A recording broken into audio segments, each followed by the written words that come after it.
감사합니다. 오늘 하나님 말씀 읽도록 하겠습니다. 오늘 하나님의 말씀은 빌립보서 2장 6절과 7절 말씀입니다. 빌립보서 2장 6절과 7절 말씀. Today's scripture comes from Philippians chapter 2 verse 6 to 7. 한국말로 먼저 읽어드리고 그 다음에 영어로 읽어드리겠습니다. 그는 근본 하나님의 본체시나 하나님과 동등됨을 취할 것으로 여기지 아니하시고 오히려 자기를 비워 종의 형체를 가지사 사람들과 같이 되셨고. 아멘. 영어로는 제가 안경을 안 가져온 것 같아요.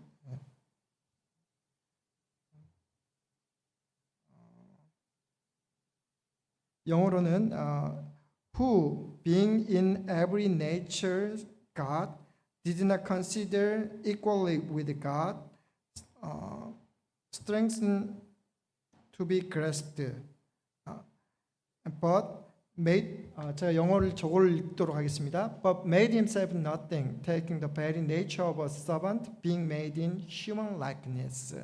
한 번 더 읽을게요. 6절 먼저 읽어주세요. Who being in very nature God did not consider equality with God something to be grasped, but made himself nothing, taking the very nature of a servant, being made in human likeness. 아멘.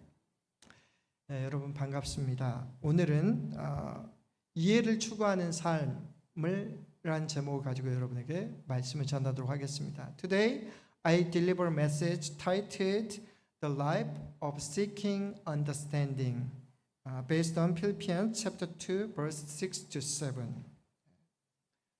지난 주일에 제가 여러분은 교회 안에서 정말 말이 많은 것 중에 교회만큼 말이 많은 것이 없다라고 말씀을 드렸습니다.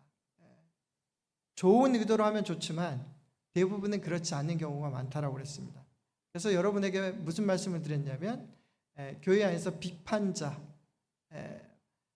그리고 자꾸 남을 깎아내리는 그런 판단자가 되지 말고 뭐 하라고요?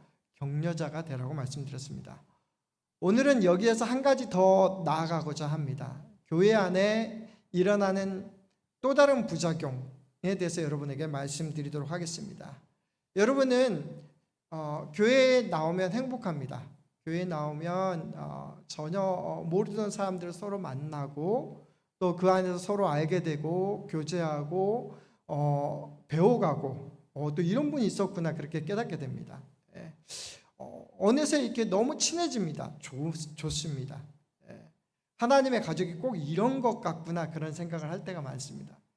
그런데 어느 날 불뚝 내던진 말 한마디 때문에 어느 날 불쑥 내가 보여주는 행동 하나 때문에 어떤 사람이 오해를 하게 됩니다. 오해에서 그치면 괜찮은데 소문이 납니다. 조그맣던 소문이 아주 커집니다. 그러더니 그 소문이 가라앉을 줄 모르고 어떤 사람을 향해서 굉장히 비판하고 매도하게 됩니다. 그로 인해서 교회 안에 분란이 생기고 또 아픔이 생기게 됩니다. 교회 안에서 오해 때문에 상처 입었다라고 말씀하는 분들이 참 많이 봅니다. 불쑥 내던진 그 말 때문에 나는 상처 입었어. 아무것도 아닌데. 예를 들면 이렇습니다. 왜 저분은 빨간 옷만 입고 다닐까? 왜 저분은 1시간씩 늦을까? 이렇게 얘기하면서 이렇게 쉽게 얘기하는 분들이 있습니다. 그런 것들 때문에 고생해 보신 적이 있으시죠? 오늘은 오해하는 삶 말고 이해하는 삶을 어떻게 하면 살 수 있을까 여러분과 함께 생각해 보고자 합니다. 오늘 본문 말씀 보도록 하겠습니다. Look at the today's scripture. 다시 한번 읽어보겠습니다. 그는 근본 하나님의 본체시나 하나님과 동등됨을 취할 것으로 여기지 아니하고 오히려 자기를 비워 종의 형체를 가지사 사람들과 같이 되셨고 라고 되어 있습니다. Who is he in this text? 여기서 그라고 하는 사람은 누굴 얘기하는 거예요? 예수님이십니다. 예수님. 예수님이 원래는 하나님하고 똑같았다라는 거예요. 그러니까 여러분, 여호와의 증인에 대해서 절대로 넘어가시면 안 돼요. 여호와의 증인은 예수님의 신성을 부인해요. 근데 성경 말씀이 뭐라고 얘기하고 있어요? 분명하게 얘기하고 있잖아요. 예수님은 원래 누구라고요? 하나님하고 동등되신 분이고 본성을 가지신 분이시라고요. 예. 그런데 그 예수님이 어떻게 됐다고요? 자기를 비워서 사람들과 같이 되었다라고 이렇게 얘기하고 있습니다. 이것을 신학적인 용어로 뭐라고 얘기하냐면 성육신이라고 얘기합니다. 영어로는 뭐라고 얘기하냐면 incarnation이라고 얘기합니다. Incarnation means true God becomes true human being. 예. 성육신이라고 하는 것은 참 신이 참 인간이 되었다라는 말입니다. 예, 성육신은 하나님이 우리에게 주신 최고의 선물입니다. 근데 여러분, 오늘 본문 말씀하고 오늘 지금 빌립보서 2장 6절과 7절 말씀하고 이해를 추구하는 삶하고 도대체 무슨 관계가 있단 말입니까? 예. 우리는 도대체 왜 다른 사람에 대한 이해가 필요합니까? 자꾸 이해하려고 다가서고 시간 내고 물질 들여서 이렇게 친해지려고 했는데 오해만 쌓여가던데요. 내 평생에 정말 다른 사람을 이해할 수 있는 일이 가능하단 말입니까? 그런 질문을 던질지 모르겠습니다. Is it possible to understand someone perfectly through our whole life? 이 질문에 대해서 저는 굉장히 회의적입니다. I'm so skeptical on this question. 여러분, 고린도전서 13장 12절을 보니까요, 사도 바울이 이런 얘기를 합니다. 어떤 얘기를 하냐면요, 우리가 지금은 거울로 보는 것 같이 희미하나 그때에는 얼굴과 얼굴을 대하여 볼 것이요, 지금은 내가 부분적으로 아나 그때에는 주께서 나를 아신 것 같이 내가 온전히 알리라. 지금 우리가 보는 것이 희미한 거울 속을 통해서 보는 것 같다라는 거예요. 그리고 저와 여러분이 아는 것은 아주 자그마한 부분만 알고 있다라는 것입니다. 사도 바울 당시의 거울은 우리가 쓰는 그런 좋은 거울이 아닙니다. 요새는 우리 전화기를 보면 얼굴의 잡티가 너무 잘 보여요. 그래서 요새는 이 거울 보는 게 두렵습니다. 내가 못생겼구나, 이렇게 정말 이런 부분이 망가지고 있구나, 늙어가고 있구나, 이렇게 걱정이 됩니다. 근데 그 당시에는 그렇지 못했어요. 구리 거울로 돼 있어서 아무리 닦아도 제대로 보이지 않았습니다. 부분적이라는 거예요. 우리는 장차 예수님 앞에, 다시 오실 예수님 앞에 갈 때나 이제 제대로 알 수 있다라는 것을 의미하고 있습니다. 솔직히 제가 여러분을 보고 알고 있습니다. 그런데 제가 여러분을 다 안다라고 하는 것은 거짓말입니다. 제가 여러분을 다 이해한다라고 하는 말은 정말 거짓말이에요. 어떤 분은 20몇 년 전에 만난 분도 있고, 어떤 분은 제가 이 교회에 부임해서 만난 분들도 있습니다. 제가 아는 것은 여러분의 이름과 직분과 그리고 여러분이 사는 곳이 어디다, 조금 이야기를 나눠봤으면 그 전에 여러분이 살아왔던 지극히 작은 부분, 한 부분입니다. 제가 여러분을 아는 것은 정말 희미하게 알고 있습니다. 부분적으로 알고 있습니다. 그런데 저는 여러분을 더 이해하고 싶습니다. 제가 여러분 앞에서 이 보스턴 소망교회를 목회하면서 정말 마음에 소원이 하나 있다라고 하면 제가 여러분을 온전히 이해하는 날이 왔으면 좋겠다라는 것입니다. 그래야만 제가 여러분을 오해할 수가 없게 될 것입니다. 여러분 한 분은 한 분이 무심코 어떤 말을 던지는데 그 말이 제게 상처가 되지 않고 오히려 그것을 이해할 수 있다라고 하면 얼마나 그 목회가 행복하겠습니까?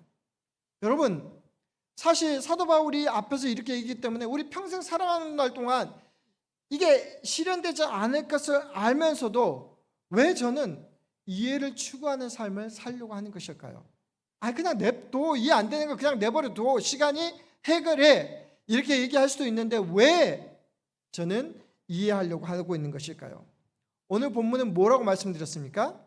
예수님의 성육신에 대해서 말씀드렸습니다. 예수님이 참 인간이, 참 하나님에서 참 인간이 되셨다고 얘기를 했습니다. 그런데요, 조금 시각을 좀 돌려봤으면 좋겠습니다. 성육신 누가 시킨 겁니까? 예수님이 스스로 오신 거예요? 하나님이 예수님을 이 땅에 보내셨습니다. 도대체 왜요? 예수님이 이 땅에 오신 이유, 하나님께서 하나님의 아들인 예수님을 이 땅에 보내신 이유가 있습니다. 그것에 대해서 분명히 요한복음 3장 16절에 이렇게 얘기를 하고 있습니다. 요한복음 3장 16절에 하나님이 세상을 이처럼 사랑하사 독생자를 주셨으니 이는 그를 믿는 자마다 멸망하지 않고 영생을 얻게 하려 하심이라. For God so loved the world that he gave his own and only son, that whoever believes in him shall not perish but have eternal life. 그렇게 되어 있습니다. 예, 여러분, 하나님이 세상을 사랑했다는 거예요. 세상은 뭐예요? 하나님이 지으신 이 모든 땅입니다. 이 땅에 있는 모든 사람들입니다. 특별히 여기서 나온 세상이라고 하는 것은 여러분을 얘기합니다. 저와 여러분을 얘기합니다. 하나님이 뭐 때문에요? 저와 여러분 때문에 너무너무 사랑하셔서 예수님을 이 땅에 보내주셨다는 것입니다. 하나님 우리를 대하는 첫 번째의 출발점도 사랑입니다. 그리고 마지막도 사랑입니다. 하나님이 예수님을 마지막으로 행하신 일이 무엇입니까? 십자가입니다. 로마서 5장 8절을 보니까 이런 말씀이 있습니다. 어떻게 되었습니까? 우리가 아직 죄인 되었을 때 그리스도께서 우리를 위하여 죽으심으로 하나님께서 우리에 대한 자기의 사랑을 확증하셨느니라. 그러므로 이해하려고 하는 이유는 하나님 아버지의 마음을 닮아서 사랑하는 그 마음이 있기 때문에 이해하려고 하는 것입니다. 여러분, 어떤 사람을 이해하려고 할 때 그 사람에 대한 사랑 없이는 우리는 이해해서는 안 된다는 말도 됩니다. 그러므로 남을 이해하려면 먼저 하나님 아버지의 마음으로 내가 사랑하려는 마음을 가져야 된다라는 것입니다. 맞습니다. 제가 이해를 추구하는 삶을 살려고 하는 이유는 바로 사랑 때문입니다. 여러분, 오해는 하나님의 사랑이 아닙니다. 오해는 나의 입장에서 사람들을 대하는 이기적인 태도입니다. 그러나 이해를 추구하는 삶은 하나님의 입장에서 사람들을 사랑하는 태도입니다.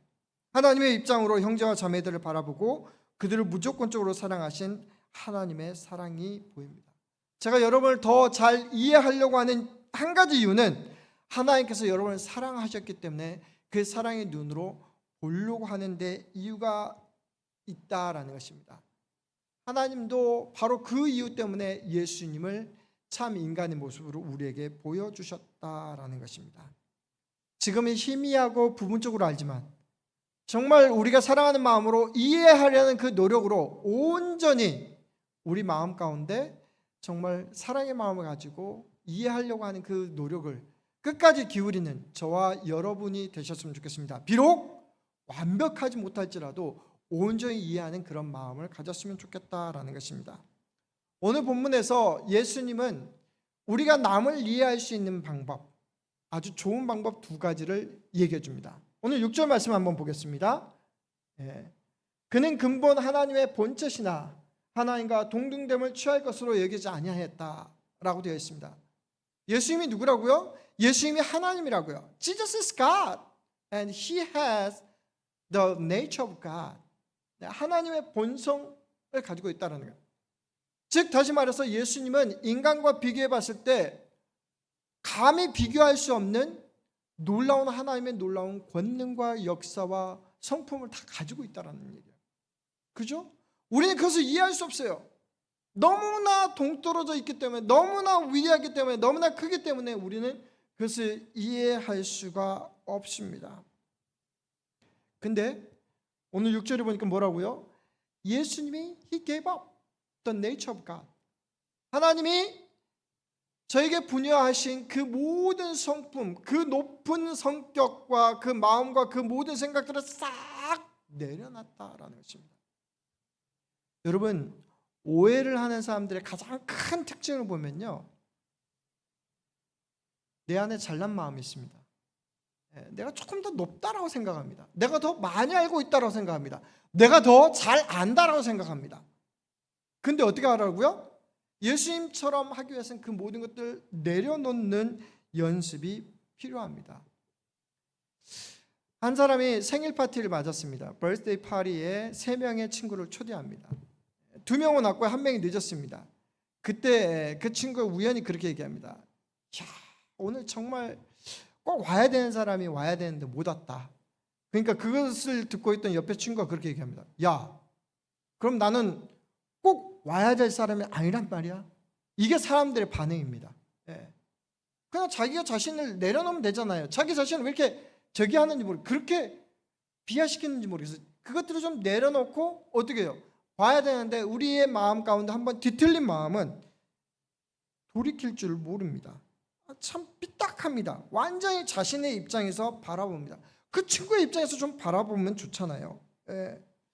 그런 의미에서 내가 가지고 있는 경험들과 내가 가지고 있는 지식들과 내가 가지고 있는 그런 엄청난 자긍심 같은 것들을 전부 다 내려놓는 것이 필요합니다. 하나님께서 우리 인간을 이해하시기 위해서 예수님을 참 인간으로 보내주셨다라고 말씀드렸습니다.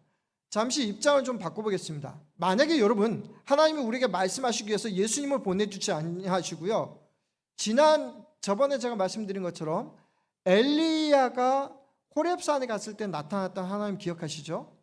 아주 큰 광풍 중에도 하나님이 계셨다고 했습니까? 안 했습니까? 큰 광풍 중에도 하나님이 안 계셨다고 그랬습니다. 그 다음에 큰 불 가운데도 하나님이 있는가 찾아봤더니 없다라고 얘기했습니다. 큰 지진 가운데 말씀하시는가 봤더니 없다라고 그랬습니다. 하나님은 어디 계시다고요? 하나님은 아주 세미한 음성을 말씀하셨다고 그랬습니다. 여러분, 저와 여러분을 위해서 하나님이 찾아오시는데 만약에 큰 태풍 가운데 있다라고 하면 우리는 빨리 피해야겠죠. 천둥과 번개 속에서 온다고 생각을 해보세요. 여러분, 천둥과 번개 속에서 그 하나님 말씀 들으려고 있겠습니까? 마틴 루터가 하나님 앞에 소원을 했는데 뭐 때문에 소원했냐면 천둥 번개가 너무 무서워가지고 죽겠다고 생각을 해서 하나님 앞에 소원한 겁니다. 천둥 번개로 말씀하시지 아니하셨습니다. 여러분, 큰 불 가운데 있다라면 아이고 뜨거워 빨리 피해야죠. 옆에서 화산이 터지는데 여러분 그 자리에 있겠습니까? 여러분, 큰 지진 가운데 있다라고 생각해 봅시다. 거기서 하나님 말씀하신다고 생각해 봅시다. 여러분 그 자리에 있겠습니까? 흔들거려서 정신이 없을 것입니다. 하나님은 우리와 가장 가까운 상태, 인간의 모습으로 나타나셨다라는 것입니다. 하나님의 방법은 우리 인간들이 충분히 이해할 수 있을 정도로 그렇게 사람의 모습으로 우리 독생자 예수 그리스도를 주셨다라는 것입니다. 그런 하나님의 마음을 알기에 예수 그리스도께서 그의 모든 특권들을 그냥 내려놓고 참 인간으로 이 땅에 오셨다라는 것입니다. 자, 오해가 생기는 경우는 어떤 때라고 그랬습니까? 완전히 자기 입장에서 봤을 때라고 얘기했습니다. 여기는 자기 자신이 그동안 경험했던 것들, 자기 자신이 가지고 있던 지식들, 또 선입관념들이 존재하기 때문에 그렇습니다. 여러분, 남을 이야기해서 이 세상에 많은 지혜서들이 공통적으로 하는 얘기가 있습니다. 그건 뭐냐면 역지사지하는 마음입니다. 제발 남의 입장에 한번 서보라라는 것입니다. 여러분, 자기 것을 내려놓지 않으면 절대로 남의 것을 서볼 수 없습니다. 여러분, 역사적인 얘기 한 가지 얘기하도록 하겠습니다. 중세시대에 가장 큰 왕가를 이뤘던 왕가가 하나 있는데 합스부르크 왕가입니다. 뭐 이렇게 여러분 기억할 필요가 없습니다. 그거의 최고의 궁전이 오스트리아 비엔에 있습니다. 비엔나에 합스부르크가의 궁궐이 있는데, 그 궁전이 있는데 거기에 있는 방은 500개가 넘습니다. 어마어마한 크기예요. 근데 거기서 평생 자란 공주 하나가 프랑스로 시집을 오게 됩니다. 베르사유 궁전으로 왔더니 방이 딱 200개밖에 안 됩니다. 500개 살다가 200개 와서 보니까 와, 너무 초라합니다. 그러니까 옛날 생각을 해서, 자기가 자랐던 그 생각을 해서 비엔나를 생각합니다. 그래서 멋진 것들로, 좋은 것들로, 자기의 생각들로 다 채웁니다. 그러다 보니 누구에 대한 이해가 없었습니까? 가난하게 사는 프랑스 국민들에 대한 이해가 없었습니다. 어떻게 됩니까? 결국 그 사치 때문에 나중에 그 이해하지 못하고 오해함으로 인해서, 핍박함으로 인해서 프랑스 혁명이 일어났을 때 단두대 혁명으로 사라지게 됩니다.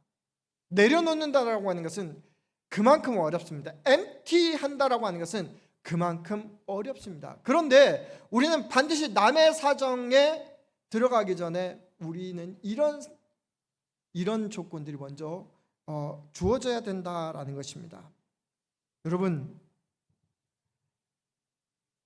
자기 자신을 비운다는 것만으로 만족해서는 안 됩니다. 오늘 7절의 말씀 한번 보겠습니다. 7절 말씀, 오늘 7절 말씀이 뭐라고 되어 있습니까? 오히려 자기를 비워 그 다음에 종의 형체를 가지사 사람들과 같이 되셨다라고 되어 있습니다. 예수님의 방법은요, 자기 자신을 비우고 하나님의 모습은 싹 지우고 하나님의 그 무한성과 절대성과 그리고 한이 없음을 하시고 스스로 제한하셨습니다. 인간의 모습이 되셨습니다. 인간이 되시니까 어떻게 되는 거예요? 당장 고통을 느끼게 되는 거예요. 통증을 느끼게 되는 거예요. 아픔을 느끼게 되는 거예요. 절망을 느끼게 되는 거예요. 실망을 느끼게 되는 거예요. 배반을 느끼게 되는 거예요. 수치심을 느끼게 되는 거예요. 네. 그런 인간의 마음을 알고 인간의 죄가 보이기 시작합니다. 우리 안에 있는 모든 죄가 보이기 시작합니다. 우리 안에 하나님을 기쁘시게 하지 않고 우리가 주인 되어서 살고자 했던 그 모든 죄가 다 보입니다. 그래서 어떻게 합니까? 예수님이 그 모든 죄를 당신의 어깨에 죄가 하나도 없으신 예수님께서 그 모든 죄를 다 짊어지시고 십자가에서 달려 죽으십니다. 그렇게까지 하면서 하나님께서 우리를 사랑하셨다는 것을 보여주십니다. 여러분, 상대방의 마음을 입장하게 헤아리기 위해서 우리는 반드시 그 사람의 입장이 되어 봐야 합니다. 그 사람의 입장이 되어보지 않고서는, 그런 노력이 없고서는 우리는 결코 이해한다라고 할 수 없습니다. 요즘 우리 애들이 조금 철이 들려고 그래요. 그전에는 막 자기만 알더니 이제 결혼하고 나더니 엄마 우리 같이 밥 한번 먹어, 그렇게 하면서 이렇게 전화가 옵니다. 기쁘죠. 예. 결혼하기 전까지는 부모의 마음을 몰랐는데 결혼하더니 조금 아는 것 같습니다. 저는 이 아이들이 점점 갈수록 더 이렇게 이해하는 날이 올 거라고 저는 생각합니다. 예. 자, 정말로 남의 입장에 서본다는 것 어떤 것일까요? 이런 것이 아닐까 생각해 봅니다. 우리에게 익숙한 김창옥 교수님 아시죠, 여러분? 김창옥 교수님이 유쾌한 소통의 법칙 67이라는 책에 이런 이야기가 나옵니다. 6살 정도 되는 아이하고 아빠가 지하철을 탑니다. 지하철을 탔는데 이제 아빠는 앉고 이 아이는 지하철을 타니까 좀 신이 났나 봅니다. 그래서 여기저기 뛰어다니면서 이렇게 장난을 치기 시작합니다. 처음에는 바닥만 뛰어다니더니 나중에는 비어있는 의자 좌석 위로 올라가지고 깡충깡충 뜁니다. 펄쩍펄쩍 뜁니다. 처음에는 애가 그러니까 그냥 지켜봤는데 너무 하도 심해지니까 주변에 있던 사람들이 눈살을 찌푸리기 시작합니다. 이것을 보다 못한 할아버지 할머니 한 분이 일어나가지고 그 아버지한테 얘기합니다. 여보시오 젊은 양반, 여기는 공공장소가 아니요. 아무리 애가 어리다고 그렇더니 이 애가 이렇게 펄쩍펄쩍 뛰면서 공공장소에서 이렇게 떠들어서 남을 방해해서야 되겠소. 그렇게 이야기를 했습니다. 그랬더니 그제서야 아무 생각 없이 그냥 묵묵히 앉아있던 그 아버지가 일어나더니 고개를 숙이면서 정말 죄송하다고 얘기합니다. 정말 죄송합니다. 실은 제가 애 엄마를 하늘나라에 보내고 지금 막 오는 길입니다. 애가 아직 어려서 애 엄마 없이 어떻게 살아야 될지 제가 걱정이 돼서 그 생각만 하고 있느라고 애를 돌보지 못했습니다. 여러분 정말 죄송합니다. 그리고 고개를 숙이더니 그 아이를 불러서, 그 아들을 불러서 자기 옆에 앉혔습니다. 애가 아빠 옆에 앉아서 얌전할 줄 알았더니 1분을 못 버티는 거예요. 1분을 못 버티고 다시 일어나서 애가 다시 뛰고 장난치기 시작합니다. 봉을 잡고 빙빙 돌기 시작합니다. 근데 이상한 것은요, 그 지하철 안에 그 누구도 이 아이와 아빠를 비난하는 사람이 없었다라는 것입니다. 상황은 하나도 달라진 게 없습니다. 근데 상대방의 입장에서 생각해 보니까 정신줄 놓고 있는 이 아버지가 이해가 됩니다. 그리고 이렇게 놀고 있는 이 아이가 치근해 보이고 불쌍해 보입니다. 사람들과 같이 되셨다라고 하는 말은 죄로 인해 생긴 하나님과 우리 사이에 벽을 허물어 버렸다라는 것입니다. 그전에 벽 때문에 이해할 수 없었는데 예수 그리스도께서 십자가에 죽으심으로 그 벽을 허물어 버리니까 어떻게 됩니까? 그 사이에 하나님과 우리 사이에 화평이 됩니다. 에베소서 2장 14절과 16절에 그는 우리의 화평이신지라 둘로 하나를 만드사 원수된 것 곧 중간에 막힌 담을 자기 육체로 하시고 법조문으로 된 계명의 율법을 폐하셨으니 이는 이 둘로 자기 안에서 한 세 사람을 지어 화평하게 하시고 또 십자가로 이 둘을 한 몸으로 하나님과 화목하게 하려 하심이라. 허물어진 벽 사이로 보니 비로소 사람이 보이기 시작합니다. 그리고 비로소 상대방이 이해하는 언어로 말하기 시작합니다. 소통이 시작됩니다. 오해는 불통이었는데요, 이해는 소통입니다. 서로를 조금씩 이해하게 되고 소통이 된다라고 하는 것은 무엇을 의미합니까? 서로 간에 같은 언어를 쓰고 있다라는 것입니다. 저와 여러분은 저마다 독특한 언어를 가지고 있습니다. 독특한 생활 방식을 가지고 있습니다. 그런데 예수 안에서 예수 그리스도의 언어를 사용할 때 우리는 무너진 벽 너머에 다른 사람을 바라보고 이해할 수 있습니다. 상대방의 입장에서 이해할 때 우리는 예수님의 언어로 서로 접근하고 있음을 알 수 있습니다. 지난번에 말씀드렸던 것처럼 칭찬하고 격려하는 것을 넘어서 이제는 어떤 단계까지 갈 수 있냐면 그 사람의 무례나 그 사람의 잘못에 대해서 우리가 참아내 줄 수 있습니다. 용서해 줄 수 있습니다. 한국 사람들 참 성격이 급합니다. 그래서 자기 혼자 판단하고 자기 혼자 위로하고 자기 혼자 충고하고 자기 혼자 결론까지 다 내버립니다. 정작 상대방은 아무 일도 하지 않았습니다. 여러분, 정말로 이것은 위험한 것입니다. 이해를 추구하기 위해서 꼭 필요한 것 한 가지가 있다라고 하면 그것은 기다림입니다. 하나님의 때를 기다리는 인내가 필요합니다. 기다려줌이 필요합니다. 예수님이 우리를 오랫동안 기다렸습니다. 하나님 우리를 오랫동안 기다려서 우리를 용서하시기까지 이 땅에서 모든 수치와 조롱을 다 참아내셨던 것입니다.